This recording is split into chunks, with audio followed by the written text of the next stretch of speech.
and everybody consumes that then. So can you talk a little bit about the war, basically, over subsistence? Now we have this Constitution, which I know is really new. You know, it's 50 years old, and I think there's some wonderful things in the Constitution. However, Yes. it's been decided that there can't be this preference, and that there's issues with this preference, and it's gone into court several times. And how does Yeah. that play for you? Yeah, I just, you know, as a tribal leader and also having been in the boarding school and being removed from Alaska and getting my Western education outside of the state. And, you know, I think from that big change that I described from that society to the rapid change part, back in December 18, 1971, life changed in Alaska. Well, life changed when the Statehood Act passed, and that's what we're living with in terms of the Constitution of the state of Alaska, which many of our tribes and tribal members did not participate in that statehood movement, and did not understand, you know, what statehood meant in 1959. So that rapid change, at that time, our people were hunting and gathering and fishing and being out there, and after that, you know, we were sent to boarding schools to learn how to read, write, and speak in English. So I think that change. And up until the issue of land and oil in 1971, December 18, 1971, President Nixon signed that Alaska Native Claims Settlement Act, which included the 4B on extinguishing our hunting and fishing rights in Alaska. And at that time, before December 18, 1971, we took the class and studied the contents of the land claims. And I had real big heartburn over extinguishment of our hunting and fishing rights, and also extinguishment of our Aboriginal title to the land. So those were the land and the land and our existence on our from our land is who we are, and I had big problems with that, and the continuous debate at the statewide level. And when you say about subsistence wars, it is a war of survival, and we're at war to survive. And and I think what Title VIII tried to do is I think the intention was to fix those concerns later, Right. with those extinguishment of our hunting and fishing rights, and also the extinguishment of our Aboriginal title to the land. Well, considering, well, we've got to take a quick break, and I want to come back and get Art and Fred to both weigh in on this, because, you know, 1971, there were some choices made. Certainly with statehood, there were some choices made that were made for you in both cases. But right now, we're having areas of Alaska who are dealing with starvation because of poor management, because of bad decisions, and frankly, what I think is a huge lack of respect for something that's so much bigger than them. So we'll be back in just a couple minutes with more from our panel on More Up North.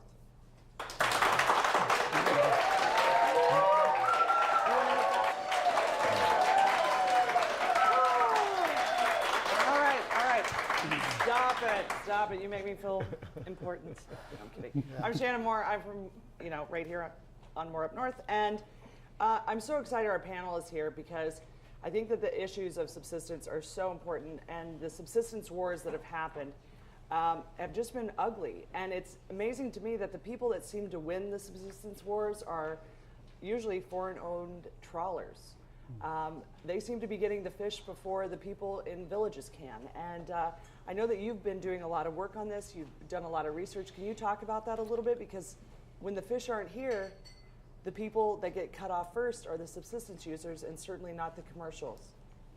Well, yes, I'd like to just suggest that between 2003 and 2007, the Berring Sea trawl fleet had a bycatch rate of 380,000 Chinook. And a lot of that salmon was destined for the Arctic Yukon-Kuskokwim regions.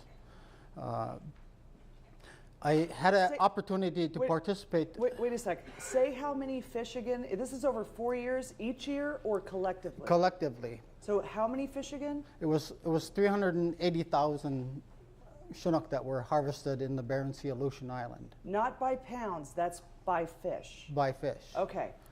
It's a lot of fish. In 2007, the debacle was they had a harvest rate of 130,000 Chinook. It just built up until finally, I think the Native community again made appeals to the North Pacific Fisheries Management Council to reduce the bycatch of Chinook.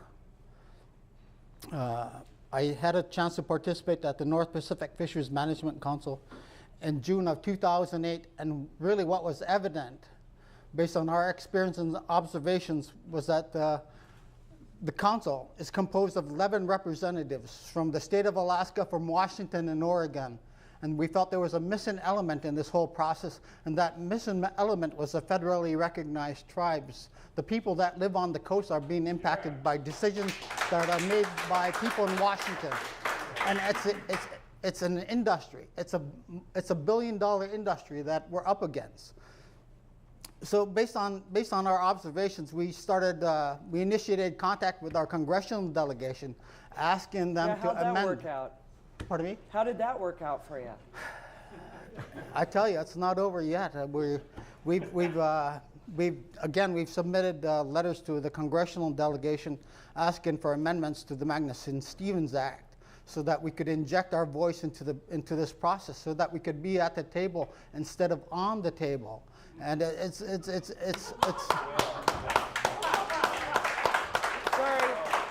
I've never done that. I've never started clapping during the show, but to be at the table instead of on it and being consumed by these industries that sit there and these bureaucrats is exactly what needs to happen. You need to be, it is disrespectful to all of us that you are not respected more. And I'm tired of it. And anyway, please go on. I wish to God that I had some faith in who's in Washington to actually acknowledge you. But I think this divide and conquer thing worked out really well between the tribes and corporations. And to keep you fighting amongst yourselves or not being able to collectively come together keeps you guys even away from coming to the table. I think that's a real significant aspect. I look at the Native community and how fractured we are, and I think we're really ineffective. I've attended the North Pacific Fisheries Management Council. I've seen the industry work, and I've seen them operate, and it's incredible. They're organized. They've got the resources. They've got the lawyers. They've got the economists. They've got staff to really work the system. Whereas the Native community is sort of fractured. We go in, we testify, and it's limited because we're only allowed 5 minutes to really state our concerns, while industry is allowed access and a great deal of access just based on their influence with the council. Well, not just that, but they're sitting there buying them booze at night and whining and dining them and God knows what else. I mean, that's what's making it go around there. I've been to those meetings. I've seen it. And the fact that, I don't know if it's occurred yet to people, but, Alaska was kind of bought out of the back of a van in a parking lot from Russia. I mean, I don't remember Russia having a great, like you guys were like, Alaska, the yard sale, we're on eBay, Russia bought you, and then they passed it on. I don't remember that part. So, the fact that there hasn't been more acknowledgement, and I know even, I don't know, that socialist country, Venezuela, they actually have council members, they have senators and congressmen in their government there who are from the tribes. Not from anybody else. Doesn't matter what town they live in. I mean, there is an acknowledgement of that. We had a discussion today, and it was in reference to the Northern Berring Sea Research Area. The industry wants to move north because the stocks are moving further. They're wanting to move the the line north of St. Matthew Island. That's a significant concern for us because of the ecosystems we depend on. You know, we had issues with salmon bycatch. Now we have issues with protecting our ecosystems because this is our bread and butter. This is our pantry, and I think there's a real need for us to re-examine the Magnuson-Stevens Act and to allow tribes to sit at the table. Again, for the most part, we're sitting along the shores and watching people make, again, impact our way of life. Right, and make billions of dollars doing it.